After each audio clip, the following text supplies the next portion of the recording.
علامہ اسماعیل حقی نے حدیث لکھی، حضرت عائشہ صدیقہ رضی اللہ تعالیٰ عنہ فرماتی ہیں، تفسیر روح البیان میں موجود ہے، کہتی ہیں ایک دن حضور اچانک میرے ساتھ آرام فرماتے بستر سے اٹھے نکل گئے۔ ہمیشہ نبی پاک علیہ السلام کا طریقہ مبارکہ تھا، جب رات کو تہجد کے لیے اٹھتے تو کہتے ابو بکر کی بیٹی حق تیرا ہے، وقت تیرا ہے، پر اگر تو اجازت دے تو میں اپنے اللہ کو راضی کر لوں۔ آج حضور نے پوچھا ہی نہیں، بستر سے اٹھے چلے گئے۔ کہتی میں اٹھی، میں نے دائیں بائیں دیکھا، محبوب نظر نہ آئے۔ حضور کی تامد استعمال شدہ پڑی تھی، وہ تامد میں نے اٹھا کے اوڑھ لی اور میں نکل گئی حضور کو تلاش کرنے۔ کہتی ہیں جب میں باہر گئی مسجد نبوی شریف کے ساتھ جنت البقیع کی جانب، نبی پاک سجدے میں تھے۔ کہتی ہیں میں گئی، تھوڑی دیر کھڑی ہوئی، حضور نے آہٹ سنی تو پوچھا تو کون ہے؟ میں نے کہا میں عائشہ ہوں۔ تو محبوب نے فرمایا یہ عائشہ کون ہے؟ میں نے کہا یا رسول اللہ میں آپ کی زوجہ۔ فرمایا زوجہ کیا ہوتی ہے؟ یا رسول اللہ میں ابو بکر کی بیٹی۔ تو نبی پاک نے فرمایا یہ ابو بکر کون ہے؟ حضرت عائشہ کہتی ہیں میرا کلیجہ پھٹنے کو آیا، میں وہاں سے پریشان حال واپس آئی۔ جب میں گئی تھی تب بھی ہلکی ہلکی بارش تھی، واپس لوٹی تو پھر بھی ہلکے ہلکے قطرے بارش کے گر رہے تھے۔ میں آ کے ہامتی کامتی بیٹھ گئی، تھوڑی دیر گزری تو نبی پاک تشریف لے آئے۔ تو حضور صلی اللہ تعالیٰ علیہ وسلم نے مجھے پریشان دیکھا تو کہا عائشہ کیا ہوا؟ کہا حضور آج وہ ہوا ہے جو کبھی نہیں ہوا۔ یا رسول اللہ میں پریشان ہو گئی ہوں۔ حضور عجیب بات ہے، میں گئی ہوں، آپ نے پوچھا کون ہے تو میں نے کہا میں عائشہ۔ کا عائشہ کون؟ آپ کی زوجہ۔ فرمایا زوجہ کون؟ ابو بکر کی بیٹی۔ کا ابو بکر کون؟ اور پھر حضور میں گئی ہوں تو میرے کپڑے بھیگ گئے، آپ آئے ہیں تو کپڑے خشک ہیں، سمجھ نہیں آئی۔ تو لفظ سنو حدیث کے، نبی پاک نے فرمایا عائشہ لی مع اللہ وقت، میرا اپنے اللہ کے ساتھ ایک وقت ہوتا ہے۔ کس کے ساتھ؟ آج میرا دوستوں کے ساتھ وقت ہے، آج میرا گھومنے کا وقت ہے، آج میرا خوش گپیوں کا وقت ہے، آج میرا سیاحت کا وقت ہے، آج میرا پکنک کا وقت ہے۔ میرے نبی پاک نے فرمایا لی مع اللہ وقت، عائشہ میرا اپنے اللہ کے ساتھ، میرا اپنے اللہ کے ساتھ ایک وقت ہوتا ہے۔ اس وقت نہ وہاں کوئی فرشتہ آ سکتا ہے، نہ کوئی نبی اور مرسل آ سکتا ہے۔ جب فرشتہ اور نبی نہیں آ سکتے تو عائشہ اور ابو بکر کیسے آ سکتے ہیں؟ تو کہا یا رسول اللہ پھر وہاں ہوتا کون ہے؟ تو حضور فرمانے لگے ایک میں ہوتا ہوں، دوسرا میرا رب ہوتا ہے، تیسرا کوئی موجود نہیں ہوتا۔ امت کو درس دیا ایک وقت 24 گھنٹوں میں ایسا لایا کر جس میں تو اپنے رب کو دکھڑے سنائے، جس میں تو دعائیں مانگے، جس میں تو عرض و نیاز کرے، جس میں تو اپنے گناہوں کی معافی چاہے۔ اعلیٰ حضرت کے والد گرامی سے کسی نے پوچھا، مولانا نقی علی خان صاحب سے، کہ حضرت جی فرعون 500 سال ہی حکومت کر گیا، 500 سال ہی حکومت کر گیا، اللہ کا مقابلہ کرنے والا پکا کافر بے ایمان۔ تو آپ فرمانے لگے ملا رومی کی وہ کتاب پڑھو مثنوی، جس میں انہوں نے لکھا ہے کہ جب ساری دنیا سو جاتی تھی تو فرعون اٹھ کے مصلے پہ بیٹھتا تھا، کہتا تھا یا اللہ معاف کر دے، رب تو ہی ہے، گناہگار بڑا ہوں پر مہربانی کر۔ روز معافیاں مانگتا تھا تو رب کریم کی قدرت نے مہلت دی کہ روز توبہ کرتا ہے، چلو ایک دن سچی بھی کاری جائے تو اچھا ہے، اللہ نے مہلت دی۔ اور میرے بھائی اگر تو روز رات مصلے پہ بیٹھے تو تجھے مہلت ملے، عذاب نہ آئے۔ اگر تو اپنے رب کے ساتھ تنہائی کرے تو اللہ تجھے مہلت دے، سزا نہ دے۔ لیکن ہم یہ وقت نکالتے ہی نہیں، اللہ کے ساتھ میت کا ہمارا مزاج ہی نہیں۔ ترمذی شریف میں نبی پاک علیہ السلام نے فرمایا دنیا داروں کو دکھڑے نہ سنایا کر، مالداروں کے سامنے رونے نہ رویا کر، یہ تجھے کیا دے سکتے؟ تو اٹھ کے جائے گا تو کہیں گے محنت کرتا نہیں، روز مانگنے آ جاتا ہے۔ دنیا داروں کو دکھڑے نہ سنا، پر میں دکھ سنا تو اپنے رب کو سنا، اللہ والوں کو سنا، اللہ کے نبی کو سنا۔ اس سے مراد یہ سارے کہا دکھڑے اپنے رب کو سنا۔ اگر تو اپنے رب کو دکھڑے سنائے گا تو تھوڑی دیر ضرور ہوگی، لیکن ایک دن ایسا ضرور آئے گا، میرے مصطفیٰ کریم فرماتے ہیں رب تجھے دنیا سے بے نیاز کر کے مالا مال فرما دے گا۔ دھوکے کا مزاج نہ بنا، کینچی لے کے نہ گھوم کے کیسے جیب کاٹ سکتی، اللہ کو دکھڑے سنا۔ حضرت عائشہ عرض کرنے لگی حضور چلیں یہ تو سمجھ آ گئی، لیکن بارش مجھ پہ پڑی آپ پہ پڑی نہیں، تو کہا عائشہ تم نے اوڑا کیا تھا؟ کہا حضور آپ کی تامت۔ فرمایا بارش کوئی نہیں تھی، جب تو نے میری تامت لی تو خدا کی رحمتیں تم پر برسنے لگ گئی۔ تو حضور کے وجود سے لگی ہوئی چیز کوئی اوڑھ لے تو رحمت برستی ہے، تو میرے نبی کی مسجد چومنے سے کیوں رحمت نہیں برستی؟ جالی چومنے سے کیوں نہیں برستی؟ جہاں جہاں حضور رکے، جہاں جہاں نبی پاک ٹھہرے، وہاں جانے سے کرم کیوں نہیں ہوتا؟ تو عزیزو یاد رکھو، رمضان میں ایک ڈیوٹی آپ نے یہ کرنی ہے کہ عبادت کو وقت دیں۔ ٹائم نکالیں. جو اتنے سے بھی فارغ ہے نا وہ 19ویں روزے تک کل فارغ ہو کے 20 کو اعتکاف بیٹھے. زندگی میں ایک دفعہ اعتکاف تو ویسے بڑا ضروری ہے. ہمارے بزرگوں نے لکھا ضروری ہے ایک بندہ اعتکاف کر لے زندگی میں ایک دفعہ, ہر سال کرے تو سنت ادا ہوگی. ویسے سنت مؤکدہ الکفایہ ہے, بستی میں اگر کوئی بھی نہ بیٹھے گا تو سارے گناہگار ہوں گے. ہم انشاءاللہ اس مسجد میں اس سال اجتماعی اعتکاف کریں گے. میں نے یہ پروگرام بنایا ہے کہ لوگ اعتکاف تو بیٹھتے ہیں لیکن نہ بیچاروں کو قرآن مجید پڑھنا آتا ہے, نہ نماز وضو غسل کے مسائل آتے ہیں, نہ انہیں پتہ ہے کہ رات عبادت کیسے کرنی ہے. تو میں نے یہ ارادہ کیا اس سال میں نے معافی لیا ہاتھ باندھ کے.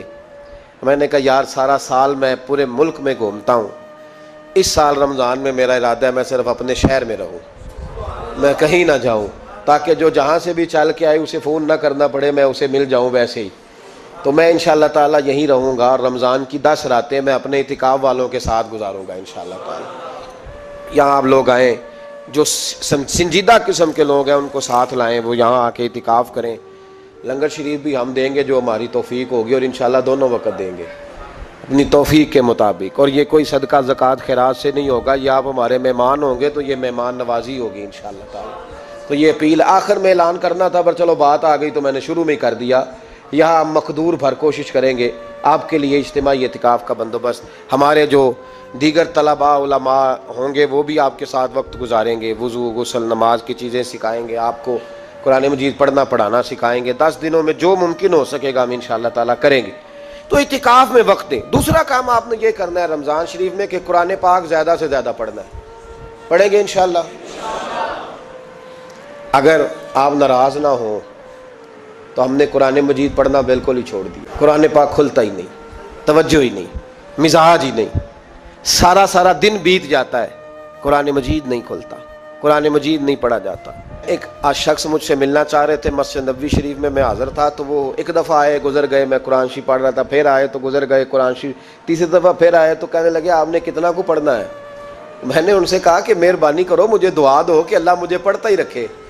آپ نے یہ کیا لفظ ادا کر لیے کہ کتنا کو پڑھنا ہے. خدا کے بندو یہاں کام کیا ہے؟ اگر تلاوت بھی نہیں کرنی تو کرنا کیا ہے وہاں؟ میں اکثر کہتا ہوں کہ چونکہ ہم تو مسیتڑ ہیں, ہمارا تو مزاج ہے مسجدوں میں رہنے کا, چونکہ عام لوگوں کا مزاج نہیں ہوتا تو وہاں بھی بازاروں کو ٹائم زیادہ دیتے ہیں, خریداری میں وقت زیادہ لگاتے ہیں. اگر ہماری طبیعت مسجد میں بیٹھنے کی ہو, قرآن پاک پڑھنے کی ہو تو بڑا ذوق بن جائے.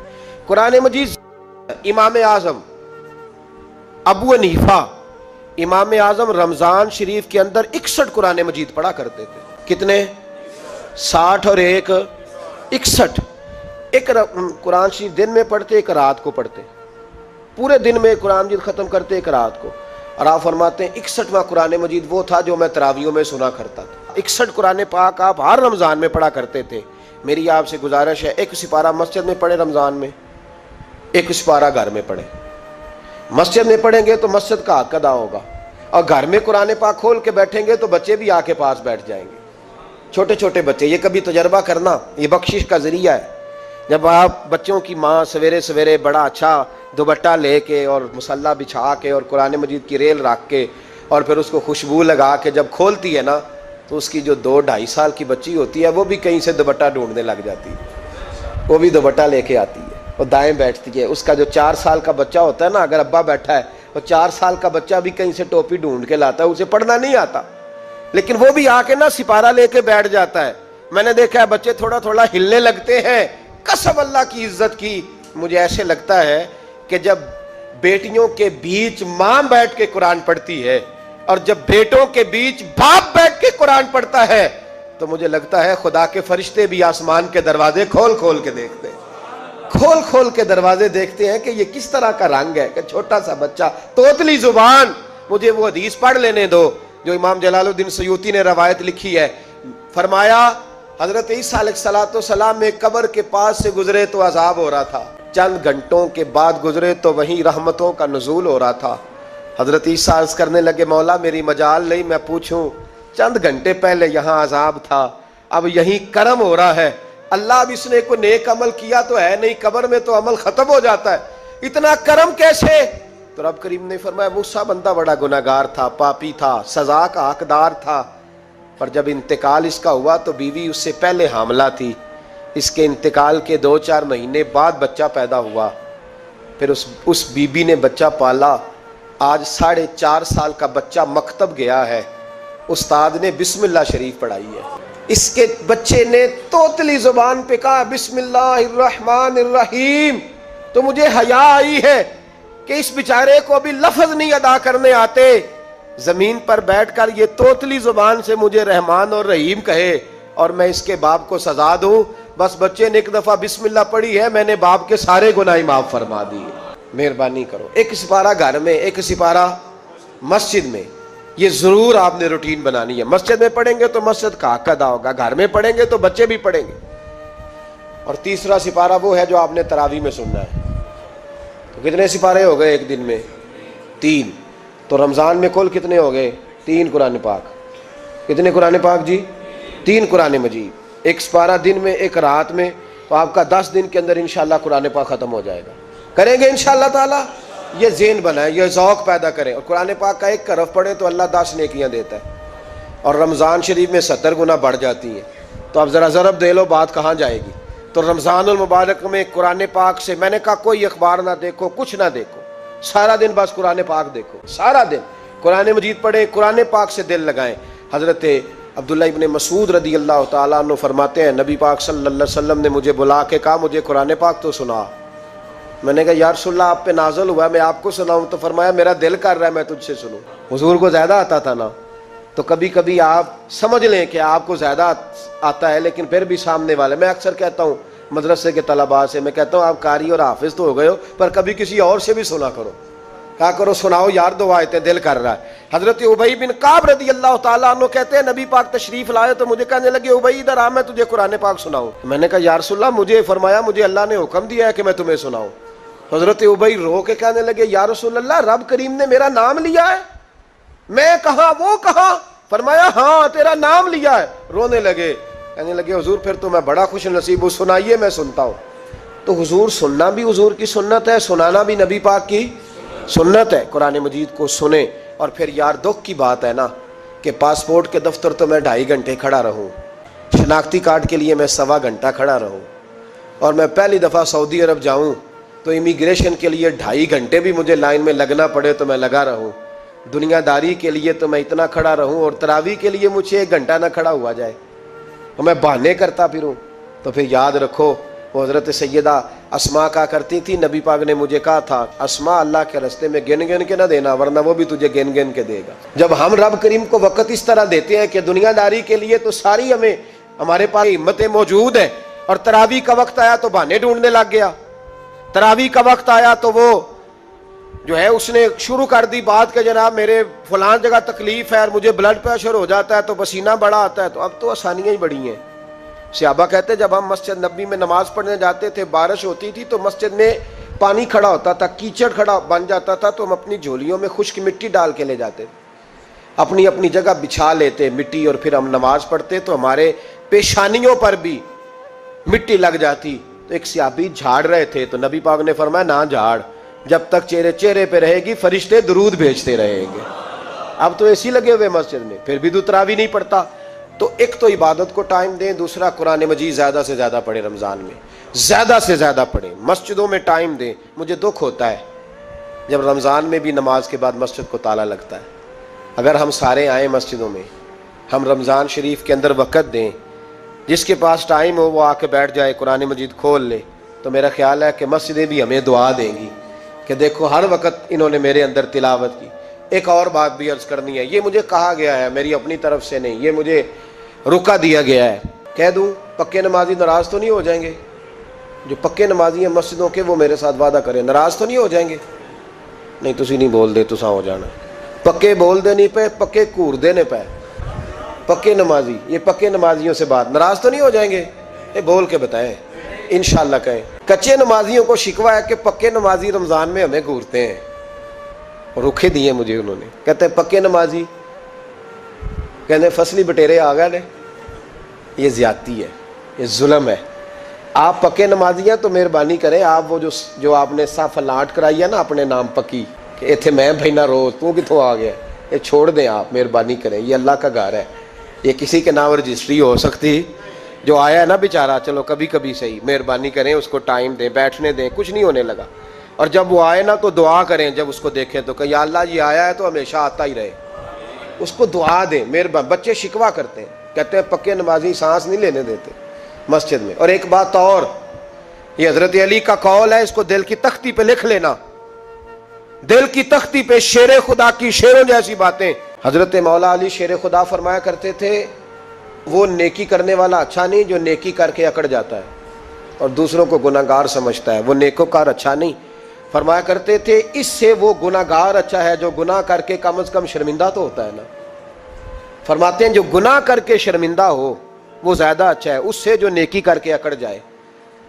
تو تھوڑی سی نیکی کر کے، پرہیزگاری کر کے ساری دنیا کو گناہگار سمجھنے لگ جانا، یہ تو بت پیدا کر لیا ہے تو نے اپنے اندر، اس بت کو توڑ دے۔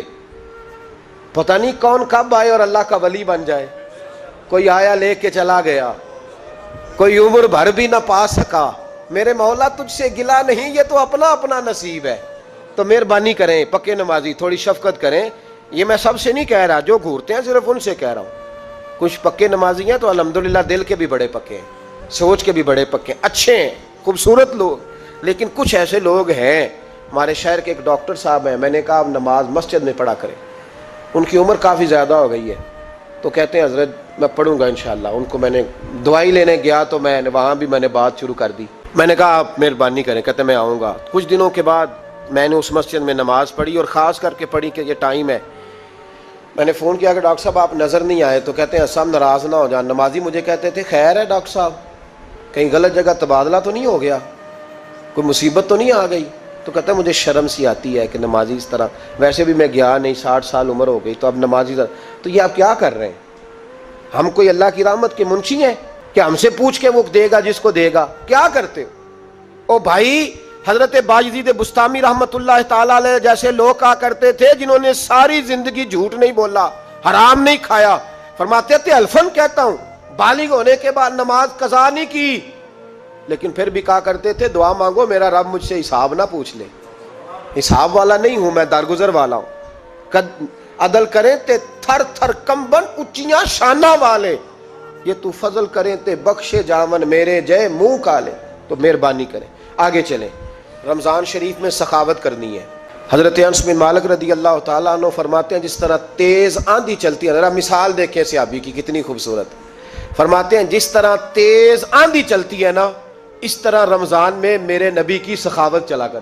نبی پاک ہر سائل کو دیتے، جو قیدی بند ہوتے نا، قیدی جنگ کے قیدی کفار، حضور انہیں بھی آزاد کر دیتے رمضان میں، فرماتے جاؤ تمہیں آزاد کیا، سخاوت کریں۔ اور میرا مشورہ ہے اس دفعہ غریبوں سے غریب سخاوت کریں۔ نسخہ دے رہا ہوں امیر ہونے کا، تو سخی ہو جا، رب کریم تجھے امیر کر دے گا۔ سخی بن جا، مالا والے سخی نہیں ہوندے تے سخیاں کول مال نہیں ہوندا، ایتھے اوتھے دوواں جہان نہیں، سخی کنگال نہیں ہوندا، سخی بن جاؤ۔ میرے نبی پاک علیہ السلام نے فرمایا بندہ کبھی بھی جیب کا سخی نہیں ہوتا، سخی وہی ہوتا ہے جو دل کا ہوتا ہے۔ غریبوں کو میرا مشورہ ہے کہ 10 روپے دو، لیکن رمضان میں روز دینا، ہر شام دینا، غریبوں کو ساتھ بٹھاؤ، روٹیاں کھلاؤ، افطاریاں کراؤ، غریبوں کے گھروں کے اندر سوٹ پہنچاؤ، مدارس کے طالب علموں کو کپڑے خرید کے دو۔